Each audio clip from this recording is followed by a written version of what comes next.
예, 비교헌법 시간입니다. 이번 시간엔 영국의 근대 국가의 성립과 영국 혁명에 대해서 설명을 드리려고 합니다. 근데 이제 이 영국에 대해서 설명하려니까 영국에 대한 기본적인 지식들을 먼저 설명하고 영국에 대한 이해를 바탕으로 우리가 이 역사적인 상황을 이해하는 게 더 쉬울 것 같아서 영국에 대해서 전반적으로 좀 알아보겠습니다. 영국을 가보시는지 모르겠는데 영국은 아주 좀 다른 유럽 국가하고는 좀 다른 것 같아요. 예, 그리고 좀 약간 더 전통적인 유럽 사람 같고 그렇습니다. 영국을 그레이트 브리튼이라고 해서 GK 하고 그러니까 그 원어로 하면 United Kingdom of Great Britain 하고 그다음에 Northern Ireland라는 그 북아일랜드 연합국가입니다. 연합 왕국이에요. 그러니까 두 개의 국가죠. GK Great Britain하고 북아일랜드 이 두 개가 합한 국가입니다. 그 약칭은 뭐 그래서 그냥 브리튼 이렇게 말하기도 하고 연합왕국 United Kingdom 이렇게 말하기도 합니다. 가장 일반적으로 영국은 유럽 본토 해안에서 북서쪽에 있죠. 북서쪽에 있는 그 섬나라입니다. 섬나라는 일반적으로 특징들이 좀 있는데 그 일본, 영국 이 나라들은 섬나라의 특징들을 아주 갖고 있는 대국이에요. 또 이 두 나라가 아주 비슷한 게 일본이 영국을 많이 본따서 많은 국가제도들을 만들었다는 거예요. 특이하게도. 그래서 영국이나 일본에 가면 차가 어떻게 다닙니까? 우리는 오른쪽에서 가는데 이쪽은 왼쪽에서 갑니다. 차 운전 때도 우리는 왼쪽에서 운전자가 있는데 그 영국이나 일본은 오른쪽에 운전대를 잡고 운전하게 되죠. 이게 영국과 일본의 특징인데 아주 운전하기 불편합니다. 그리고 예, 입헌군주국이라는 특징이 둘 다 영국과 일본 다 입헌군주국이에요. 왕이 있다는 거예요. 예. 그러니까 영국은 이제 북해, 영국 해협, 아일랜드해, 대서양 뭐 이런 것들 다 접하고 있기 때문에 그 영국을 잘 보면 네 개의 구성국이 있어요. 하나는 잉글랜드라는 그레이트 브리튼 섬의 가장 큰 잉글랜드, 그 다음에 스코틀랜드, 웨일스, 그 다음에 아일랜드, 섬 북부의 북아일랜드 이렇게 네 가지가 되어 있어요. 그러니까 이 그레이트 브리튼 섬 안에 잉글랜드, 스코틀랜드, 웨일스가 있고 아일랜드 섬 북부에 북아일랜드가 있는 거예요. 이렇게 네 개의 구성국을 이루고 있는 연합한 국가다. 연합 왕국이다. 이렇게 볼 수 있습니다. 수도는 우리가 잘 알다시피 런던이죠. 런던. 스코틀랜드, 웨일스, 북아일랜드의 수도는 각각 뭐 스코틀랜드는 에든버러, 그 다음에 웨일스는 카디프, 예? 그 다음에 북아일랜드는 벨파스트 이렇게 수도가 각각 있어요. 아일랜드 섬의 영국령인 북아일랜드는요, 아일랜드 공화국과 국경을 맞대고 있으며 해외 영토까지 포함해서 뭐 스페인, 키프로스와 국경을 공유하고 있습니다. 하여튼 이렇게 많은 이렇게 연합한 국가이기 때문에 영국의 군주, 영국의 여왕이죠 지금 여왕이 지배하는 영토들도 상당히 많다는 거예요. 그렇지만 해외에 있는 영토 거주민들과 영국 본토에 있는 국민들 간에는 서로 이렇게 이민이 자유롭진 않아요. 이게 분리 정책을 써서 좀 자유롭지 않습니다. 근본적으로 이제 영국은 입헌 군주제를 택하고 있다고 제가 말씀드렸는데, 그래서 근대적 의회 제도와 의원 내각제를 전 세계에 전파시킨 그런 대단한 국가입니다. 이 의원 내각제의 기초는 바로 이 영국이라는 겁니다. 영국. 산업혁명도 어디서 영국에서 발생했죠. 산업혁명의 발원지이기도 하고 산업화가 가장 먼저 일어난 국가이기도 합니다. 19세기와 20세기 초반까지 세계 인구와 영토의 4분의 1을 차지한 아주 큰 초강대국이었는데 2차 세계대전 이후에 아주 쇠퇴하게 되었습니다. 지금 브렉시트로 인해서 더욱더 쇠약해지게 되었습니다. 그러나 여전히 세계의 경제, 문화, 군사, 과학, 정치적 영향력이 있는 강대국임은 부인할 수가 없습니다. 영국도 지금 우리가 알다시피 핵 보유국이고, 그 다음에 이제 2018년 기준의 GDP가 국내 총생산이 세계 5위 정도 됩니다. 많죠. 우리가 사실은 이 영국의 기업들을 잘 몰라서 그런데, 세계 50대 기업 중에 로열 더치 쉘이라든가, BHP 빌리튼이라든가, 보다폰이라든가, HSBC라든가, BP라든가, 글락소스 미스클라인이라든가, 유닐레버, 이런 것들이 영국의 기업들입니다. 영국은 우리가 이제 대한민국에서 우리나라에서는 영국이라고 이렇게 부르고 있지만 이거는 이제 잉글랜드의 잉자에서 또 국자 랜드에서 국자를 따와서 영국 이렇게 부르는 겁니다. 하여튼 그 역사적으로 보면 영국은요 잉글랜드 왕국과 스코틀랜드 왕국으로 따로 나누어져서 주권자와 독립된 나라로 자기네들의 나라의 군주와 정책 구조를 가지고 계속 9세기부터 옛날 9세기부터 존재해 왔습니다. 웨일즈 공국이 1284년에 러들랜 법에 따라서 잉글랜드 왕이 지배를 받게 됐습니다. 그러니까 웨일스는 벌써 1284년부터 잉글랜드 왕이 지배를 받게 됐고 1603년부터 왕국 연합이라는 동군 연합 형태로 잉글랜드는 그러니까 웨일즈를 포함한 잉글랜드는 1707년 연합법에 의해서 스코틀랜드와 합병했습니다. 그러니까 스코틀랜드는 1707년 이렇게 또 합병되었습니다. 그래서 이제 그레이트 브리튼 왕국의 형태를 어느 정도 갖춘 게 이 웨일스와 스코틀랜드를 합병하면서 그 다음에 이제 또 1800년도에 연합법에 의해서 그레이트 브리튼 왕국이 아일랜드 왕국까지 병합을 하게 됩니다.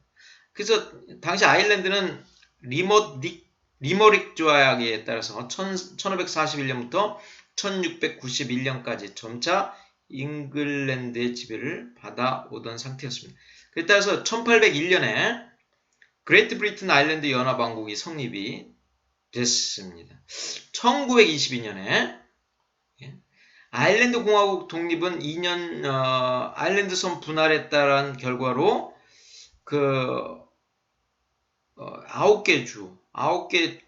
카운티 가운데 6개 주가 1927년 현재 이름으로 영국령으로 남겨지게 되었습니다. 영국은 이게 철학적이고 여러 가지 문화적인 전통으로 이 계몽주의 사상의 주요한 국가입니다. 그래서 영국은 문학이라든가 예술이라든가 과학의 획기적인 발전을 이루고 또 정치적으로는 의회 민주주의 같은 사상이 처음 시작된 그러한 국가라고 볼 수 있습니다. 이 영국이 대영 제국으로서 이렇게 부를 축적하고 강대국으로 발돋움할 수 있었던 것은 1750년 이후에 노예무역의 산업화를 통해서 또 그 노예무역을 통해서 각 식민지를 점령함으로써 또 식민지를 통해서 생산함으로써 이렇게 그 대영 제국의 기반을 마련했습니다. 18세기에 영국의 노예매매를 통해서 영국이 영국 함대를 이용해서 아프리카에서 많은 노예를 아메리카 대륙으로 보내는 이 일명 악명 높은 이 삼각무역을 했습니다. 그래서 이제 19세기 초부터 영국은 노예 무역법을 만들어서 노예 무역을 금지하는 첫 번째 국가가 되었습니다. 자기네가 이제 시작해놓고 자기네가 금지하는. 영국은 미국의 시카고, 클리블랜드, 디트로이트, 피츠버그, 필라델피아, 뉴욕, 볼티모어, 보스턴, 워싱턴 DC, 애틀란트 등을 차지했다가 18세기 말에 그것들을 독립시켜 줬습니다. 산업혁명과 나폴레옹 전쟁에서 나폴레옹을 격파한 뒤에 19세기 영국은 세계 주요 국가 중에 하나가 되었습니다.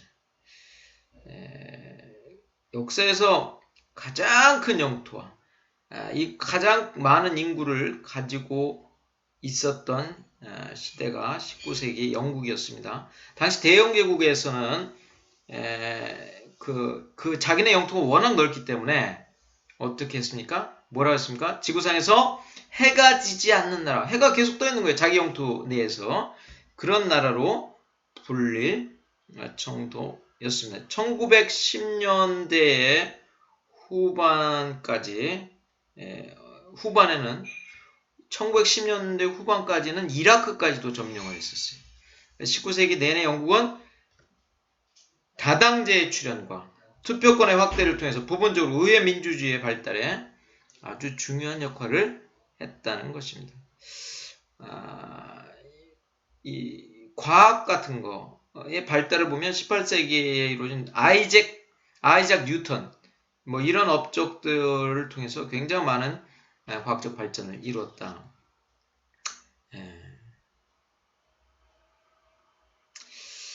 그 영국이 또 1921년에 제1차 세계대전 뒤에 국제연맹 위임 통치령에 의해서 독일 제국과 그 다음에 오스만 제국을 식민지로 획득함으로써 아주 또 굉장한 영토가 넓어지기도 했습니다. 그 다음에 영국을 또 보면 그 국제적인 방송망을 갖췄는데 그게 이제 BBC라는 거예요. 지금도 유명한 BBC가 세계적인 방송망을 갖고 있다는 거죠. 근데 영국은 이제 노동운동이 19세기 후반부터 확장되고 1924년에 노동당 내각이 집권하고 제2차 세계대전에서 영국은 이제 많은 국가들과 연합해서 나치 독일과 싸웠습니다. 나치 독일과 그때 2차 세계대전의 전시 지도자는 누굽니까? 윈스턴 처칠이었어요. 그래서 전후에 세계를 계획하게 되었습니다. 그러나 2차 세계대전으로 영국의 재정적인 타격이 심해지고 경제적으로 전시 대부금 같은 거, 일단 미국과 캐나다에서 1945년에 빌려준 대부금이 뭐 여러 가지 문제점이 있게 되었습니다. 하여튼 그 영국은 2차 세계대전으로 조금씩 쇠퇴하기 시작했습니다. 1945년에 영국은 세계 최초이면서 가장 광범위한 의료제도를 마련하기 시작했습니다. 이 영국 가보면 딱 느끼는 게 이거 뭐 유럽 국가인데 백인 국가가 아닌가 이래야 되는데 아주 다민족 국가예요. 지금 보면 그러면 식민지에서 데려온 사람들 또 뭐 인도에서 건너간 사람들 뭐 많은 사람들이 아시아 사람들 뭐 이런 사람들이 많기 때문에 이런 사람들에 의해서 다민족 국가화 되어 있어요. 1970년대 국제경제 하향세와 노동쟁이 등을 통해서 여러 가지 쇠퇴하기도 했고 1980년대는 북해 유전의 수익을 얻어서 경제 발전이 이루어지기도 했습니다. 그때 이제 가장 강력한 영향력을 행사했던 마가렛 대처 철의 수상이 지도력으로 해서 경제적 조금 부흥이 일어나기도 했습니다. 하여튼 그 다음에 뭐 토니 블레어 수상 뭐 이렇게 해서 쫙 오고 지금까지 오게 되었습니다. 영국 1992년 마스트리히트 조약을 서명해서 12개국의 국으로 이루어진 유럽연합의 창립 멤버였습니다. 그럼에도 불구하고 최근에 브렉시트라 하는 것은 자기네가 만든 유럽연합을 유럽연합의 탈퇴로 인해서 그 지지 기반이 없어지는 이런 형태가 되었습니다. 예, 그리고 뭐 여러 가지 다른 것도 있고 행정구역을 좀 살펴보겠습니다. 행정구역. 영국의 행정구역은 꽤 복잡합니다. 우리나라와 같지 않고 아까 말씀드린 잉글랜드, 스코틀랜드, 웨일스, 북아일랜드 이런 여러 구성국가들로 구성되어 있기 때문에 각 국가마다 자체적인 행정구역 체계가 있습니다. 잉글랜드의 행정구역은 어떻게 있습니까? 잉글랜드는 9개의 구역으로 나눠요. 9개의 구역으로 잉글랜드를 나눠서 각 지역은 다시 48개 카운티, 우리가 주가 좀 이상하지만 군 정도, 카운티 48개의 이렇게 카운티로 나누어집니다. 그 다음에 스코틀랜드는 행정구역이 32개의 카운슬 에리어, 이게서 32개의 지역으로 나눠집니다. 웨일스는 22개의 Unitary Authority 이렇게 나눕니다. 22개 이렇게 행정구역으로 나누고 북아일랜드 행정구역은 26개 구 디스트릭트, 26개 구 디스트릭트로 나누어지고 있습니다. 이렇게 그리고 해외에 영토도 있고 왕실령도 있어요. 왕실령도 존재하고 이렇게 하고 있습니다. 이렇게 행정구역이 아주 우리가 생각하는 것보다 복잡하다. 또 정치적인 거를 보면요. 이 영국은 근대 의회 민주주의의 발상지죠. 예? 의회 민주주의의 핵심에 해당하는 건 다 영국에서 나왔다는 거죠. 모범적인 또 양당 정치 국가입니다. 그러니까 두 개의 국가 정당이 있죠. 뭐 있죠? 보수당과 노동당 이렇게 있습니다. 그래서 보수당과 노동당에는 이 두 개의 양당 정치를 구축해 왔다는 민주주의를 오늘날의 민주주의의 모태라고 할 수 있는 그런 나라다. 그런데 이제 특이하게 우리나라와도 다르게 입헌군주제를 채택하고 있어서 이런 말이 있죠. 영국에 군주는 군림하되 통치하지 않는다는 원칙. 왕이 있어요. 여왕이 있어요. 왕이 있는데 통치하지 않는다. 이건 나중에 좀 보겠지만 원칙에 따라 군주의 권한 행사는 내각에 대한 조언 정도로 이루어진다는 거예요. 자기 직접적인 모든 것을 우리나라 대통령처럼 관할하지 않는다. 이렇게 성문화된 헌법이 없어요. 영국은 원래 전통적으로 성문법 국가가 아니라 그랬죠. 제가 무슨 법입니까? 보통법 국가야. 또 불문법 국가예요. 불문법. 그러니까 이 성문 헌법이 없기 때문에 정치적인 것들은 어떻습니까? 전통적인 관례, 전통적인 해오던 것들로 이루어집니다. 약간의 그런데 기본법은 있어요. 우리가 배우고 있지만 대헌장이라든가 인권선언이든 의회법도 이런 것들 약간의 성문법은 있긴 있어요. 그렇지만 대부분은 전통적인 불문법, 보통법에 의해서 이루어지고 있다. 의회는 상원과 하원 이렇게 양원으로 되어 있죠. 상원과 양원으로 되어 있고 선거에 의해서 선출됩니다. 그래서 상원은 400 몇십 명 되어 있고 하원은 650명 이렇게 되어 있습니다. 상원은 귀족을 위한 의회예요. 신분제예요. 영국 상원은 신분제 의회고 귀족원이고 그 다음에 이제 하원은 이제 선거로 선출되는 의원들입니다.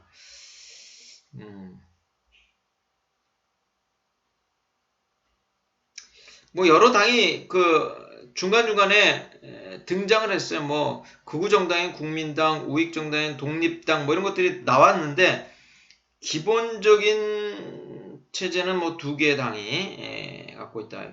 현재 국가원수는 엘리자베스 2세다. 이렇게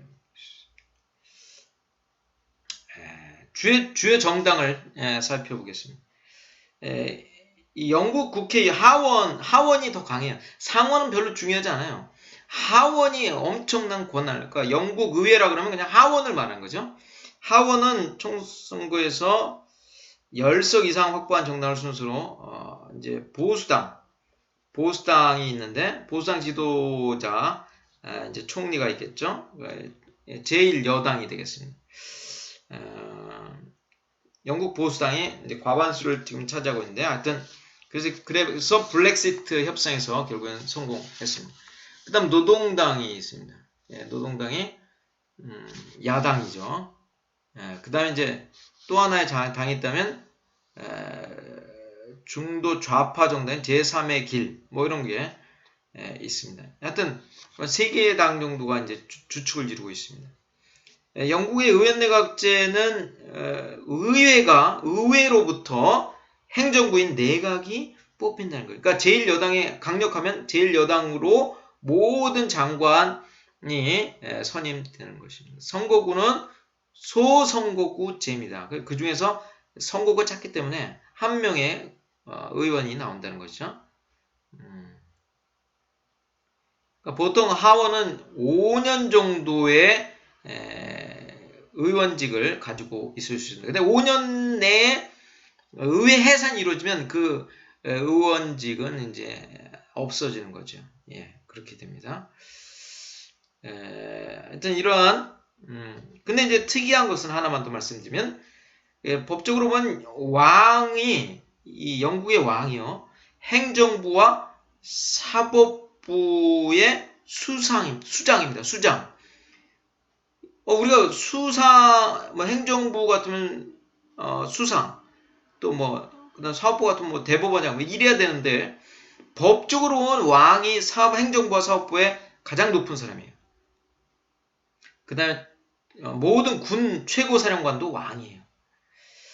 영국 성공회라고 하죠. 영국 성공회도 이게 영국의 종교인데 이 수장 영국 성공회의 수장도 이 왕이에요. 정치적 결정은 강요들이 내리지만 영국은 왕의 이름하에 영국 정부가 통치한다는 입헌군주제입니다. 그러니까 왕이 법적으로는 엄청난 힘이 있어요. 상징적인 존재뿐만 아니라 법적으로는 가장 강력하다고 볼 수 있습니다. 실제적으로나 수상이 다 다스리고 있습니다. 예. 그럼 여기까지 이렇게 전반적인 제가 설명을 드렸고 이제 교과서로 가보겠습니다. 영국은요, 여러분 잘 알다시피 영국혁명 이전 근대국가의 성립부터 보겠습니다. 영국혁명 이전 이제 제임스 1세가 등장합니다. 제임스 1세는 영국 엘리자베스 여왕 시대를 정점으로 영국의 절대주의는 이제 쇠퇴하기 시작합니다. 1603년에 엘리자베스 여왕이 사망하니까 어떻게 됩니까? 대를 이을 사람이 마땅치 않아요. 그래서 스코틀랜드의 스튜어트 가로부터 스코틀랜드 왕 제임스 6세가 스코틀랜드 왕위를 유지한 채 영국 왕으로 추대가 됩니다. 마치 무슨 사촌 또는 사촌에서 다시 그 후대를 잇는 것 같죠. 그래서 이제 그 사람이 제임스 1세가 됩니다. 1603년부터 1625년에 제임스 1세가 집권하는데 이로부터 이 왕가를 뭐라 하냐 스튜어트 왕조가 수립돼요. 스튜어트 왕조. 제임스 1세로부터 스튜어트 왕조가 이제 수립되고 제임스 1세는 잉글랜드 식민의 요구를 이해하지 않으려고 했기 때문에 잉글랜드의 역사와 정치를 또 제대로 모르기 때문에 제임스 1세는 뭐라고 했냐면 왕권 신수, 왕의 권한은 신으로부터 받았다. 그래서 왕권 신수설을 믿었고 국교회를 찬성하고 지지했던 사람입니다. 그래서 제임스 1세의 무절제한 재정 지출로 국가 재정도 악화되고 제임스 1세는 의회와 심각한 갈등을 초래하게 되었습니다. 제임스 1세는 그래서 1604년 처음으로 의회를 소집한 후 1611년까지 매년 의회를 소집했습니다. 이 시기에 제임스 1세와 의회의 관계는 그리 나쁘지 않았지만 1614년 이후 7년간 선거를 실시하지 않을 정도로 관계는 더욱더 악화되었습니다. 그 제임스 1세의 대외관계 쪽으로 가겠습니다. 제임스 1세의 대외관계. 제임스 1세는 의회의 반대에도 불구하고 친에스파냐 정책을 추구했습니다. 그래서 제임스 1세는 에스파냐와 장기적인 전쟁을 중단하고 이후 외국과의 어떠한 군사적 분쟁에도 개입하지 않는 평화 정책을 추구했습니다. 그래서 제임스 1세의 유화 정책이 네덜란드와 독일에서 공경에 처한 청교도를 저버린 결과를 낳았기 때문에 청교도 프리턴들은 제임스 1세의 정책을 반대했습니다. 반면에 제임스 1세는 왕이 임명한 주교들은 강력한 군주제를 지탱한 세력으로 생각했기 때문에 영국식 감독제를 유지하려고 노력했습니다. 영국식 감독제. 그래서 찰스 2세와 의회와의 갈등으로 있습니다. 그 다음에 이제 제임스 1세 다음으로 이제 찰스 1세가 즉위하는데, 찰스 1세도 영국 의회와 갈등을 계속 지속했습니다. 그래서 찰스 1세가 1625년과 1626년에 이어서 1628년에 세 번째 의회를 소집을 했을 때 의회 지도자들은 어떻습니까? 왕이 의회의 요구를 들어줄 때까지 어떠한 보조금도 지불하지 않기로 결정을 합니다. 의회는 왕의 자의적인 권력 행사를 제한한 내용의 1628년에 권리청원 Petition of Right, 그죠? 권리청원을 제시하였습니다. 찰스 1세는 지금 아주 다급한 재정 문제를 해결해야 되는데 권리청원에 그래서 서명할 수밖에 없었습니다. 권리청원의 내용은 이렇습니다. 의회의 동의 없이는 어떠한 과세나 공채도 강행되지 않는다. 법에 의하지 않고는 누구도 체포 구금되지 않는다. 육군 및 해군은 인민의 의사에 반하여 민가에 속박할 수 없다. 민간인의 군법에 의한 재판은 금지된다. 각종의 자유권을 보장한다는 것의 내용입니다. 그러니까 찰스 1세는 다급한 재정 문제를 해결하기 위해서 권리청원에 서명했지만 찰스 1세의 자의적인 행동은 줄어들지가 않았습니다. 1629년부터 1640년까지 약 11년 동안 의회는 소집되질 않았어요. 왕의 전제가 이루어졌고, 특히 1634년에 찰스 1세는 해안 도시들의 선박세를 부과했습니다. 세금을 부과하려면 어떻습니까? 의회의 동의를 받아야 되는데 선박세를 이것을 의회의 동의를 받지 않고 찰스 1세가 해안 도시들에게 물렸다는 거죠. 과세했다는 거죠. 선박세는 영국의 해안 도시들이 왕실 해군의 선박 또는 그만한 가치의 돈을 마련해 준다는 중세적 의무의 근거에 부과한 것이었습니다. 그래서 1635년 찰스 1세는 선박세의 부과 대상을 해안 도시에서 전국으로 확대를 했습니다. 찰스 1세의 이런 문제점도 있고, 이런 선박세 부과라는 아주 이게 의회와의 갈등사항이 있고, 또 찰스 1세는 종교 문제에서도 또 마찰을 빚게 되는데, 대주교 윌리엄 로드에 대해서 찰스 1세에 대한 지지는 종교적 갈등을 불러일으켰습니다. 윌리엄 로드를 찰스 1세가 지지하는데, 이것은 국민들의 생각과는 완전히 다른 거였어요. 그래서 찰스 1세와 국민들 간의 괴리 현상이 일어났습니다.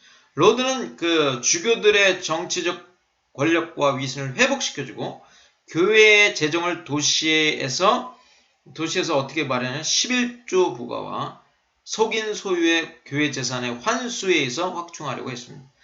그래서 로드는 잉글랜드 국교회를 변화시키는 데 국한하지 않고 이 스코틀랜드 교회의 변화도 노력해서 그 결과 영국 혁명을 유발하게 되었다는 것입니다. 그래서 영국 혁명은 이 찰스 1세가 의회와의 갈등, 또 국민과의 종교적 갈등 이런 것이 점점 심화되면서 로드가 이제 부채질했고, 이래서 영국 혁명이 발생하는 계기가 되었다는 거죠. 그래서 영국혁명의 원인을 보겠습니다. 영국혁명은요, 아까 정치 문제 뭡니까? 왕권과 의회권의 갈등. 그다음 종교 문제. 청교도와 국교파의 갈등. 이게 주요 문제입니다.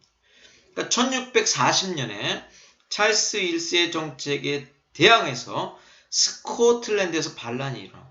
찰스 1세는 전쟁 비용을 조달하기 위해서 의회를 소집했으나 의회는 오히려 왕의 요구를 거부하고 대외 정책에 대해서 규탄하고 찰스 1세는 의회를 3주 만에 해산시킵니다. 이를 단기의회라고 부릅니다. 3주 만에 의회를 해산시켰기 때문에 단기의회라고 부릅니다. 1640년 가을에 스코틀랜드 군대가 잉글랜드 북부 지역을 점령한 뉴캐슬을 점령합니다.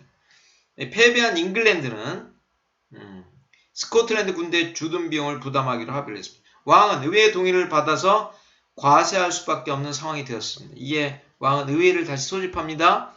이렇게 소집된 의회는 1660년까지 공식적으로 해산되지 않았기 때문에 이것을 오래 갔다 그래서 장기의회라고 이렇게 합니다. 한 20년 갔으니까 장기의회 이렇게 됐습니다.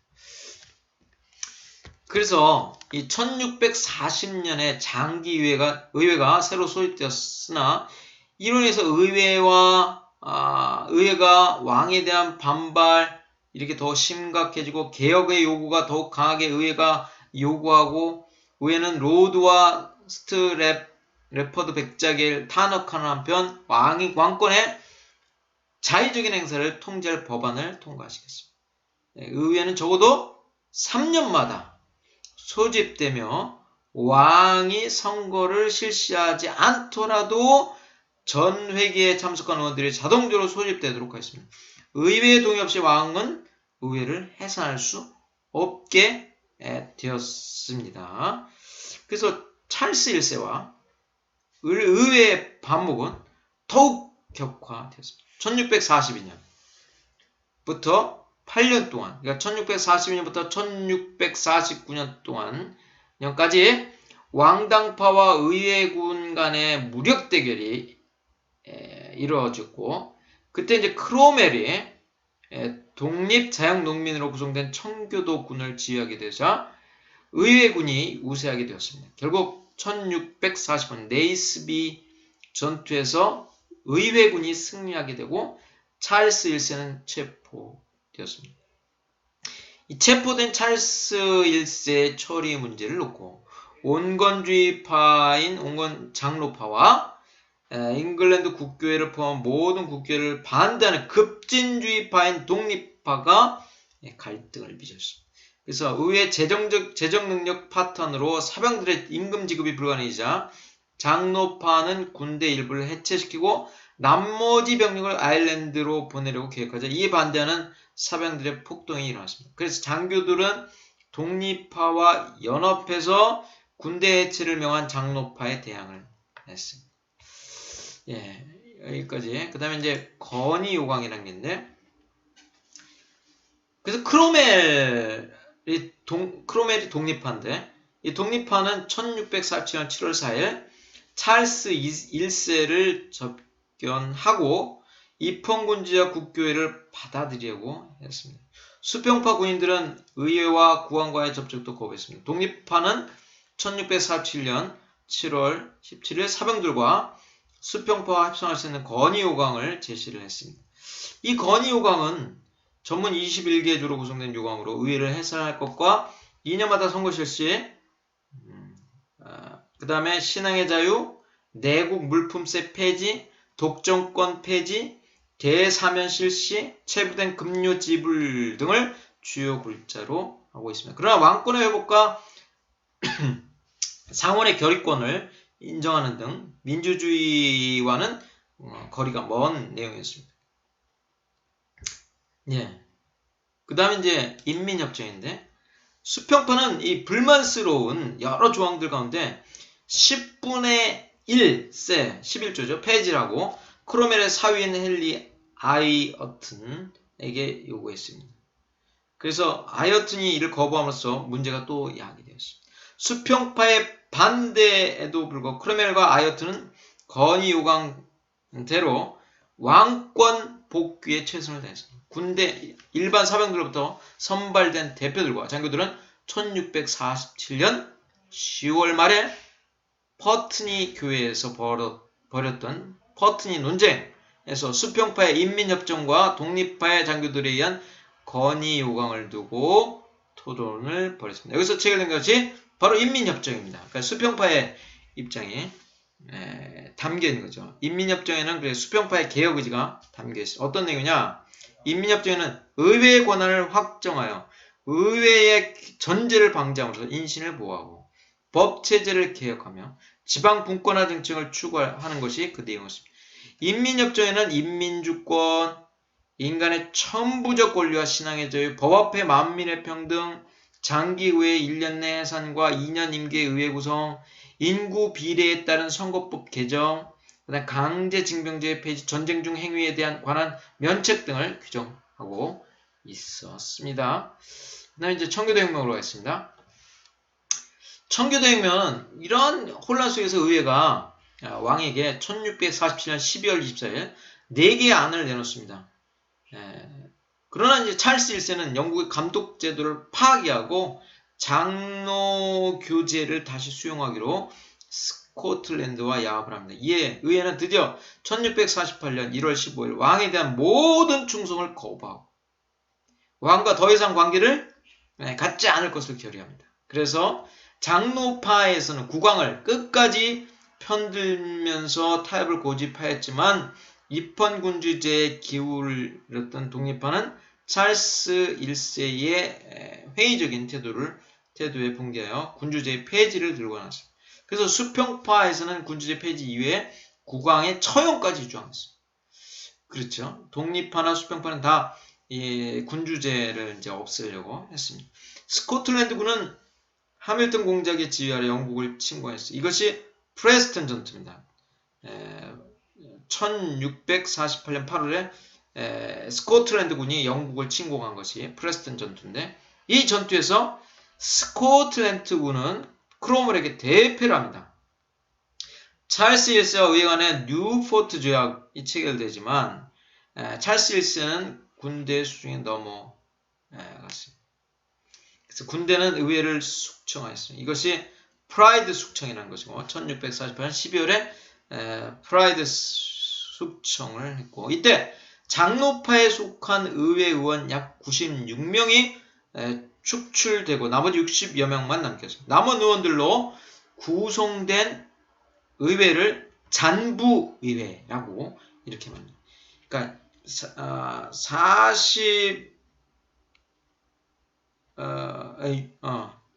96명이 축출되고 60명만 남아서 의회를 구성하는 게 잔부의회다. 결국 크로멜이 이끄는 독립파가 승리함으로써 1649년 1월에 찰스 1세는 처형이 됩니다. 처형되고 절대 군주제는 종말을 보하고 이것을 우리가 청교도 혁명이라고 합니다. 1649년에 청교도 혁명이 이루어진 것입니다. 그러면 이제 영국 혁명 이후에 청교도 혁명 이후에 상황을 보겠습니다. 첫 번째 공화국 시대인데요. 1649년부터 1660년까지 스튜어트 왕조에 복귀해서 영국은 공화국 형태를 띠게 됩니다. 스튜어트 왕조가 다시 복귀했어요. 그래서 이제 공화국 형태를 띠는데 1653년까지를 공화국 시대라고 부릅니다. 그 이유는 뭐냐? 공화국 시대 1653년 이후는 호국경 시대. 그 다음에 공화국 시대에서 영국 국교는 철폐되었고 군주제와 귀족원도 폐지되었습니다. 그래서 이 공화국 시대에서는 권력은 군대와 군대의 지도자인 크롬웰에게 있었습니다.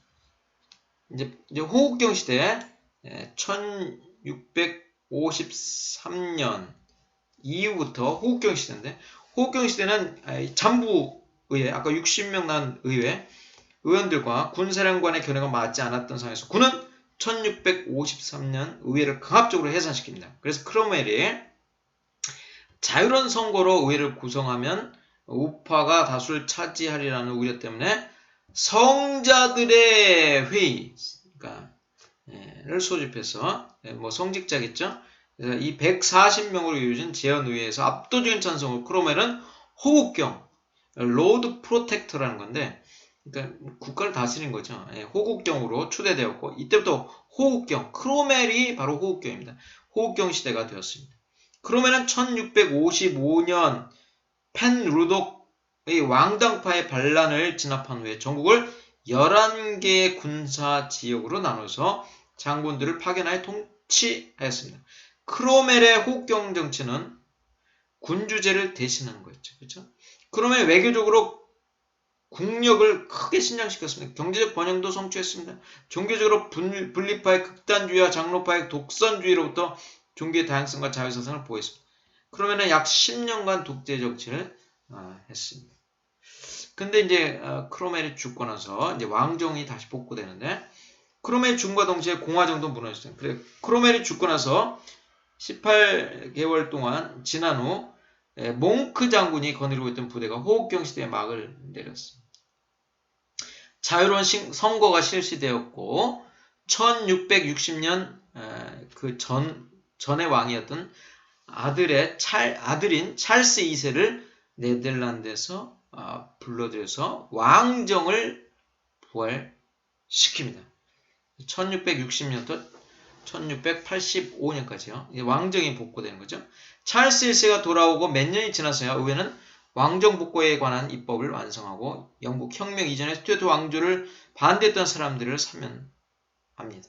그래서 1640년대에 폐지된 본권은 다시 복구되지 않았습니다. 그래서 성실청과 같은 왕의 특별법원도 사라졌습니다. 왕정 복구와 더불어 국교회가 다시 수립되었습니다. 그러나 이제 왕정 복구 시대의 종교 정책의 영국 혁명 이전과 다른 점은 비국교회의 존재를 인정하게 되었다. 이로 인해서 영국에서는 제한적인 군주정이 성립이 되었습니다. 새로운 의회는 소수의 장로파와 다수의 왕당파로 이루어졌고 찰스 2세는 가톨릭으로 개종해서 프랑스의 루이 14세와 비밀협약을 맺고 프랑스의 재정 지원을 받아서 가톨릭을 부활시키고자 했습니다. 1672년 찰스 2세는 칙령을 발표하여 누구든지 가톨릭을 포함한 국교도가 아닌 신앙을 가질 수 있다고 하였으나 의회 다수파인 왕당파 국교도만이 국왕이 될 수 있다는 1673년 심사유를 제정해서 영국의 공짜가 되려고 하는 자는 국교도이어야 한다고 명시했습니다. 이는 의회가 영국 공직자에게 가톨릭 신자를 배제하기 위한 것입니다. 그 국교도와 이 가톨릭의 이제 갈등이 일어나는 거죠. 이로 해서 왕과 의회 간의 갈등과 반목이 격심해지고 의회 내부에서는 찰스 2세의 후계 문제에 대해서도 갈등이 심화되었어요. 근데 의회는 찰스 2세의 동생이면서 가톨릭 신자인 요크공, 나중에 제임스 2세인데를 지지한 토리당과 그 다음에 요크공을 반대하는 신교도 중심의 휘그당으로 분열해서 대립되었습니다. 1679년 선거에서 휘그당이 대승을 거둡니다. 대승을 거두고 그래서 의회는 휘그당을 중심으로 왕을 더욱 견제하기 시작하였습니다. 휘그당을 중심으로 한 의회가 1679년에 인신보호령을 제정하였고 인신보호령에는 법에 의하지 않으면 인신을 구금할 수 없다라고 규정되어 있고 모든 시민은 자유롭게 청원할 수 있는 권리를 청원권이 있고 선거의 자유를 가진다라고 규정하게 되었습니다.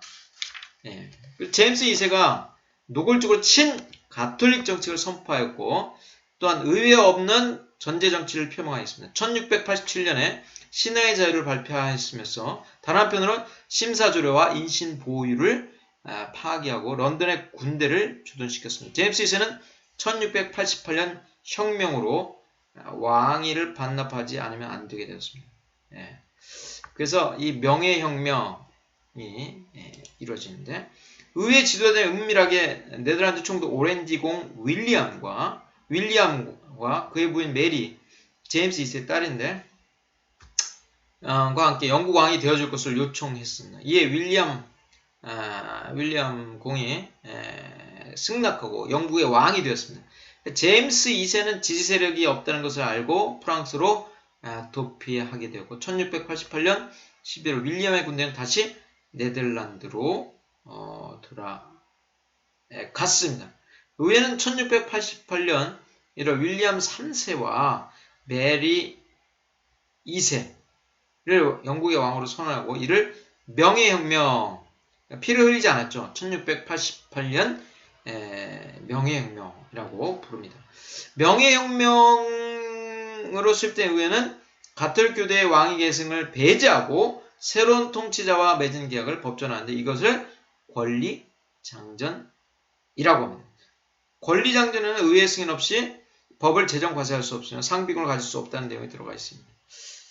그 다음에 영국에는 누구나 불만을 제거하기 위해서 청구권을 가질 수 있고 법은 공정하게 운영돼야 하는 것이 포함됩니다. 이 밖에 군대의 통수권을 의회에게 주는 폭동진압법, 종교의 자유를 허용하는 관용법, 3년마다 위례를 쏘면 3년 회기법 등을 선포했습니다. 결국 이제 영국의 명예혁명을 통해서 서양에서 제일 먼저 절대군주제가 종식되게 되었고 이 의회 입헌주의를 바탕으로 근대적 자본주의 국가의 길을 들어설 수 있었습니다. 다시 한번 요 권리장전의 내용을 보면 여기 보시면 의회의 동의를 거치지 않고 법률의 적용, 면제, 집행, 정지를 금지한다. 의회 동의는 과세, 평시의 상비군을 금지한다. 선거의 자유, 의회의 발언의 자유, 국민의 청원권을 보장한다. 의회를 수립한다. 국민의 청원권, 의회 의원 면책 특권, 신체에 대한 재반 규정, 왕위 계승자에게 로마 가톨릭 교도를 배제한다. 이렇게 되어 있습니다. 여기까지 영국의 근대 국가의 성립과 영국 혁명 등을 살펴보았습니다.